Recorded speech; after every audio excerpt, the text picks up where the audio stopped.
Everyone notices loud love first. It speaks before anyone asks. It promises before anyone needs proof.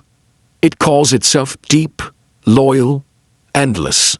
Many people trust it because it sounds certain. But loud love often loves the feeling of itself. It likes to be seen. It likes to be praised. It likes to hear its own promises. Real love is different. It does not need a crowd. It does not turn care into a show. It does not make fear where peace should be. That is why wise people learn this slowly and painfully. Never trust loud love too quickly. This is an old story from a small village where one young woman almost gave her life to the wrong kind of love. Her name was Lena. She lived with her father and her younger brother in a clay house near the edge of a village. Her mother had died many years before, so the work of the house had long been shared between the three of them. Lena baked bread, carried water, mended clothes, and helped her father in the garden when his hands still had strength. Her brother, Tomas, was small, restless, and always running somewhere he had not been told to go. Their life was simple. Then Lena grew older, and two men began coming near the house. The first was named Rovan. Rovan was handsome, quick with speech, and impossible not to notice. He brought fruit when the trees were bare.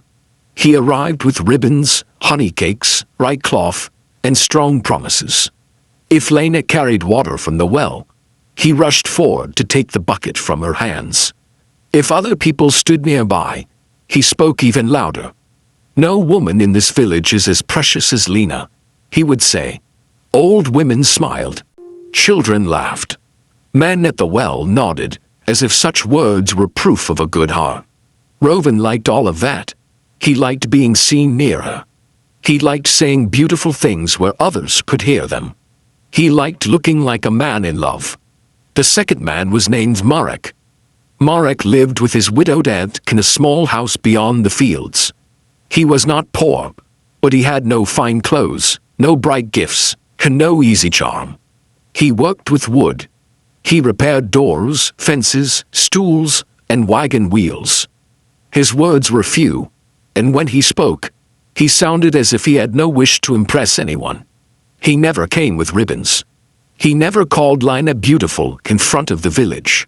But when her father's gate began to lean, Marek stopped one morning, set it straight, and said only, "It will hold now."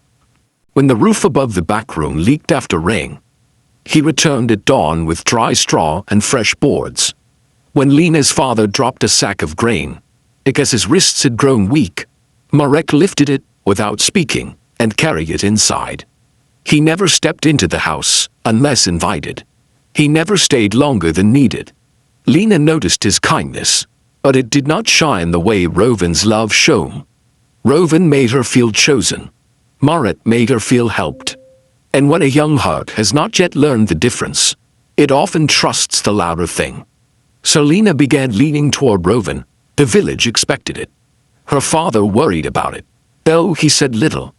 Tomas disliked Rovan at once, but no one listened to boys who still chased peace for fun. At first, everything seemed sweet. Rovan came often. He talked of the house he would build one day. He said Lena would never carry water again. He said her hands were too fine for hard work. He promised her ease, admiration, safety. That word came again and again. Safety. "If you marry me," he said, "I will watch over everything." Lena wanted to believe him. But after some time, small things began to trouble her. Rovan disliked Marek coming near the house, even for repairs. "He finds many reasons to appear here," he said one evening. "He comes because something is broken," Lena answered. Rovan smiled, but only with his mouth. A man does not mend another man's fence so often without hoping for something.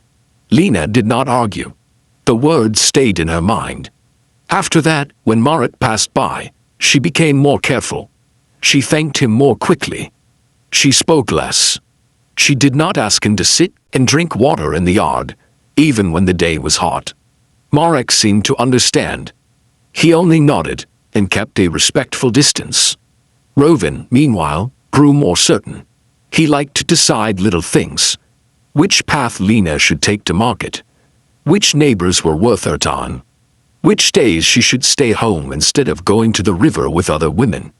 Each choice came wrapped in concern. I know the village better than you think. I only want to protect you. The world is not gentle. His tone was never harsh. That made it harder to refuse. Still, whenever Rowan left, Lena felt tired in a way she could not explain. Whenever Marek left after repairing something, the house felt calm. She noticed this, but she did not yet understand it. Then the day came when everything became clear. It was late afternoon. Lena had gone to the well. Her father was resting inside. Thomas had been playing in the yard with a carved wooden boat Marek had once made for him. When Lena returned, the boat lay near the step. Thomas was gone. At first she thought he had run to the road, and to the neighbor's hens, then to the little field behind the house. He was nowhere. Her father rose too quickly and nearly fell.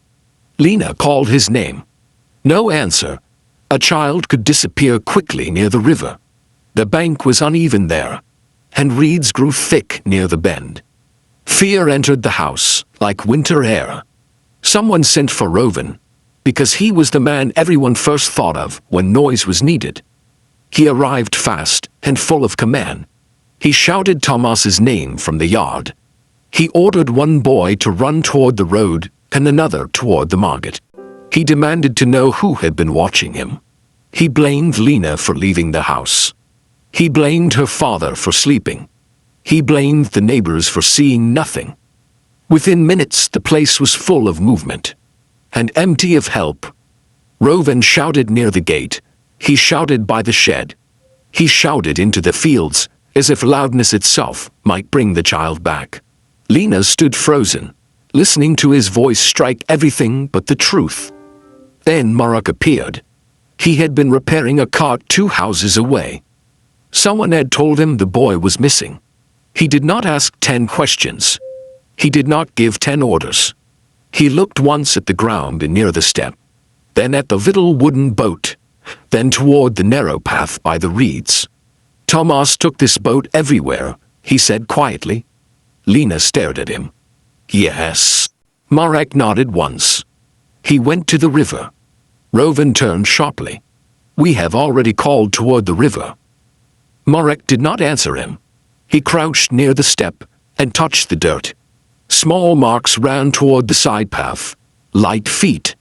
One dragged line where the toy boat had bounced against the ground. And he stood.